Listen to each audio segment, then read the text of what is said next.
certain kingdoms and got rid of certain kingdoms. Remember, when these people got their hands on the gun and cannon, we stood no chance. Plain and simple, they couldn't beat us hand to hand. They got guns and cannons. They couldn't really take us over before, it was conquest.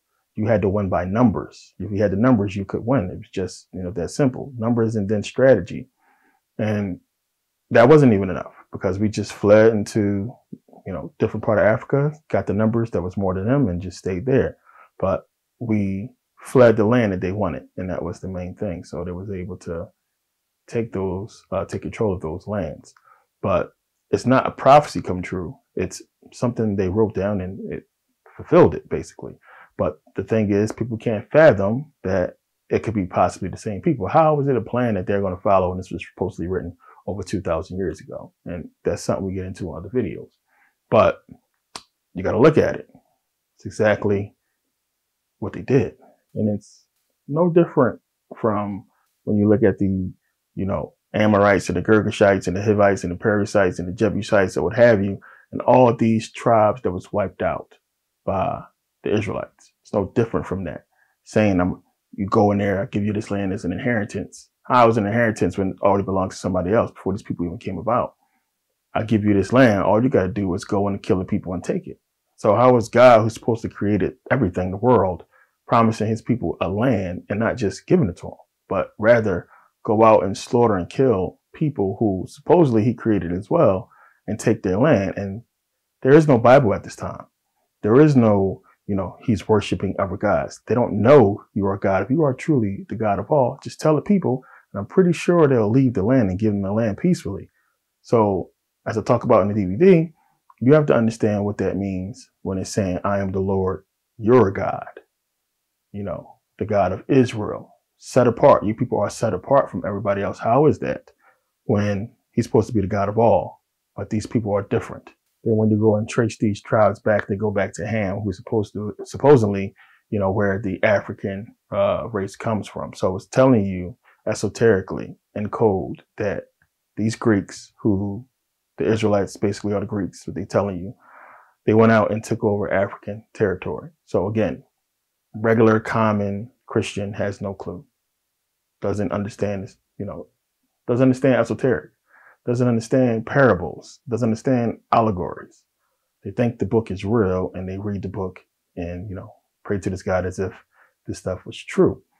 And it's tough to break down, but it's common sense on the part that when you go into history and we look, we was enslaved. They taught us biblical religion and we had it since. And they drilled it into us. They burned it into us. It seemed like, the right thing to do when you wanted to show you was a peaceful people. And what brought people together, it's supposed to be a Christian person, then being Christian, being, religious, being in the church, you would hope you would get sympathy from another Christian. When the KKK showed us, those white folks who lynched us and hung us from trees showed us, these people were Christians. That should have showed you right there, even after slavery, us praying, we got no relief. Even after hundreds of years of slavery, we got free and they still, lynched and tortured us and killed us and so on and so forth. So Black history, what they're showing us is nowhere near Black history. It's orchestrated history by the powers that be. It's stuff that was put in place to bring about the change that has occurred, to bring about where we are right now. And it's their agenda.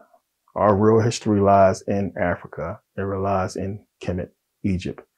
It lies in the kingdoms in Africa and the wars that were fought that are not being talked about and movies are not being made about it because the people who did this to us run the industry. And this is what we keep forgetting. We're not going to see what we think we're going to see because nobody is putting out that kind of information, besides books, which they know you won't read. And people like us who do YouTube videos and talk about history that people don't watch or really accept. So what is the point? We now, people just want to say they're conscious to say they're conscious and try to post something cool or inspirational on social media to get a lot of likes, but they're not really about the knowledge. They're not about this information. They're not about teaching it to their kids. it's going to go away. And that's part of the agenda of this whole, critical race theory for it to go away. But then who are the black kids going to look up to? They're going to look up to, BMF. They're going to look up to, Lil Baby, the rappers. Who are they going to look up to that look like them for something inspirational, powerful?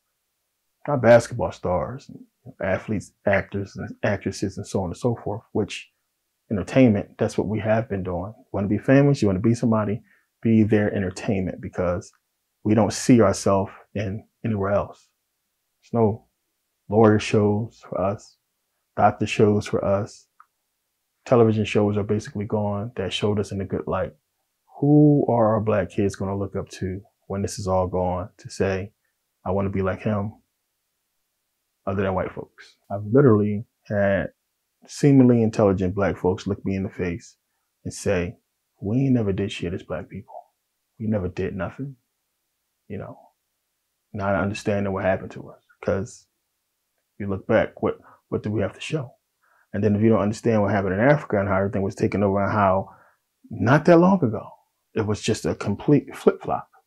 We had African kings, black kings in Europe. We were ruling. Then, like I said, boom, it's this turnaround.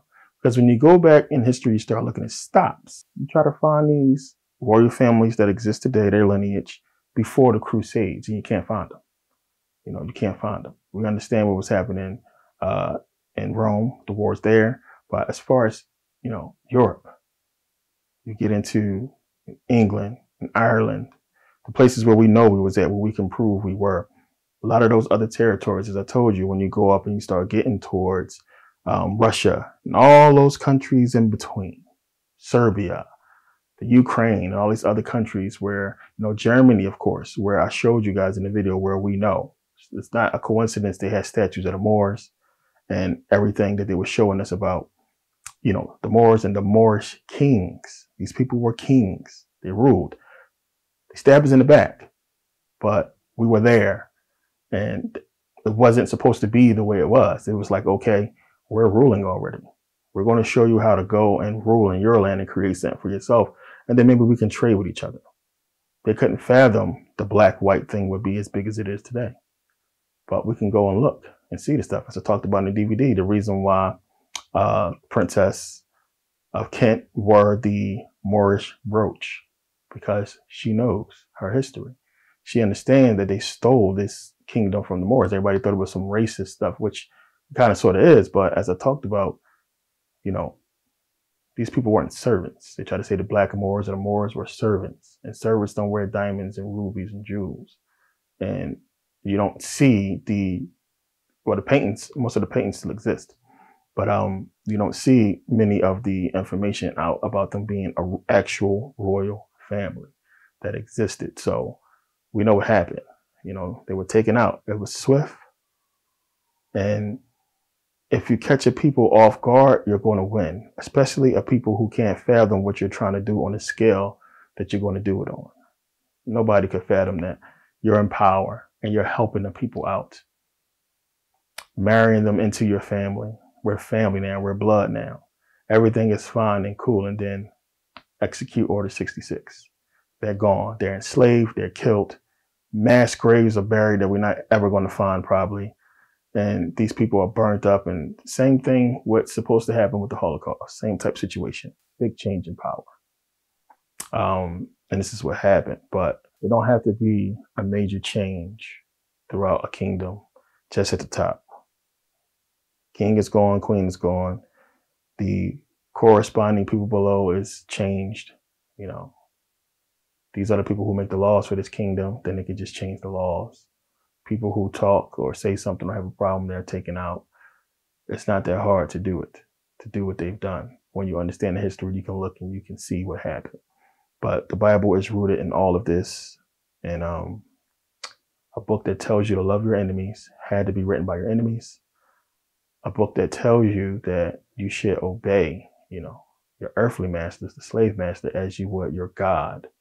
just equated itself to God. So obey Ephesians 6:5, slaves obey your earthly masters as you would obey Christ, so on and so forth. You guys know, come on, it's common sense. But you'll understand in this whole information about, the Bible and dealing with people who don't want to trust the information.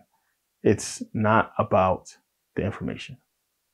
It's not about them even being religious, because we both know damn well, we all know damn well, these people are not religious. They're not following the Bible. They're not living by it. It becomes about ego.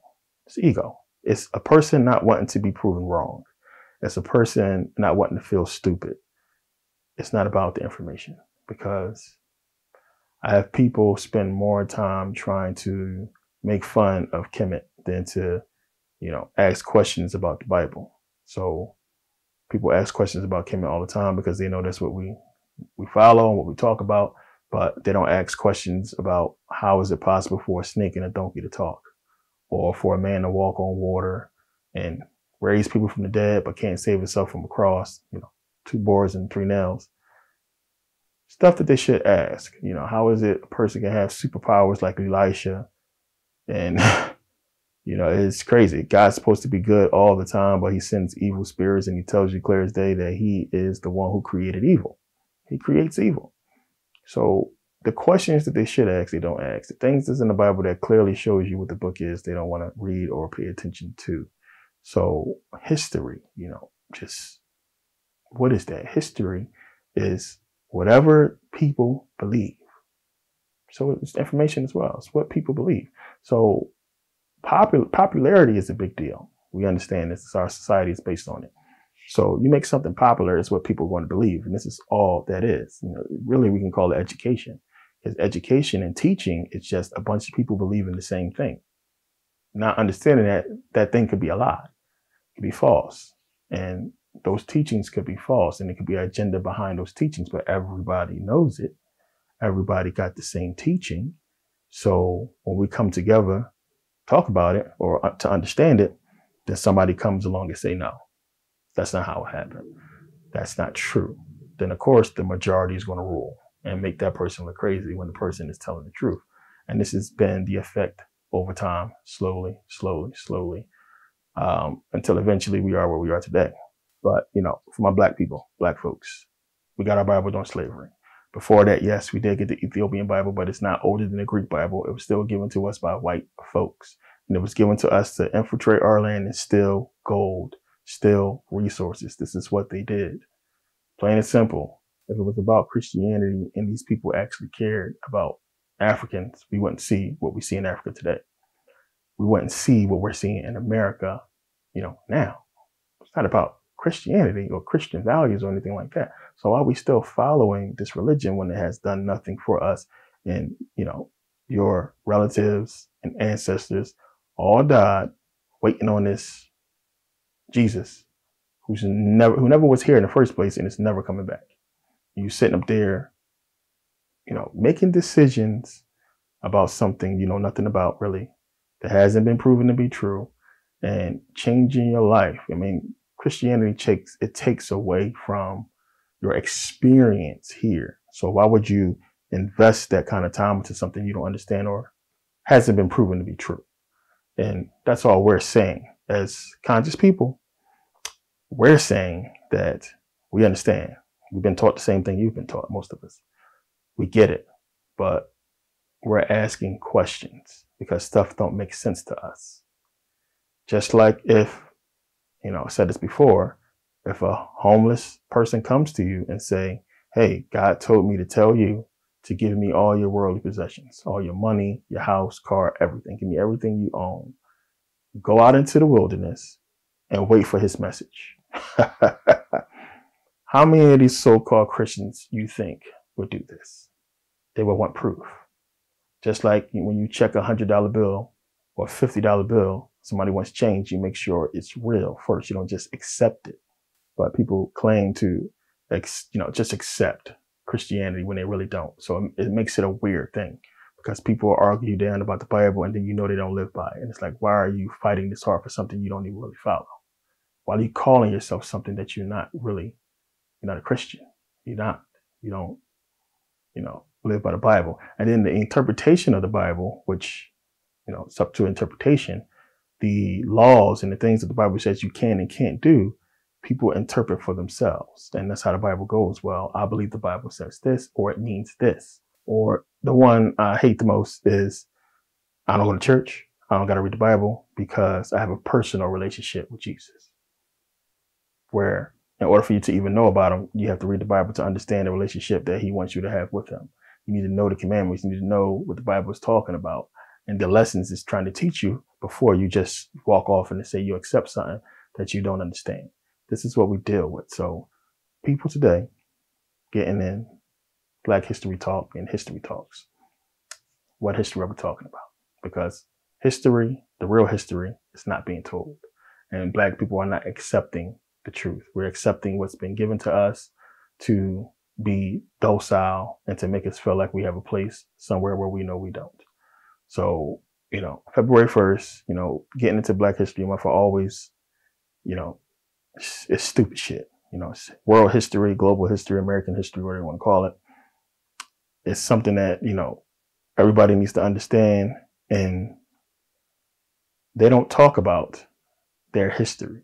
We don't see European History Month or anything like that. You got to watch cable and see World War II history, Veterans Day and, Memorial's Day.